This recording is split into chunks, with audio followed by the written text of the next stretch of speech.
6 شهور بالصرف، 6 مونات، 6 موا، 6 ماتسي باللغات الكل. الفنان سامح الرياحي شهيرة سمارة يعدي في حبسه ظلم، وكان قريته كل شيء مكتوب على لسان محاميه محجوز ما فماش.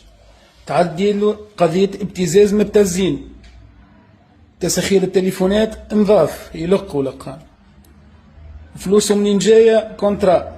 كونترا يونيفرسال، أقوى شوكيز في تونس. يستحق باش يكون ديلير؟ لا. ولهذا ربي ظهر الحق، وتونس الجديدة بحول الله ورجالها ونساء الأحرار يبينوا له حق. تحية تونس.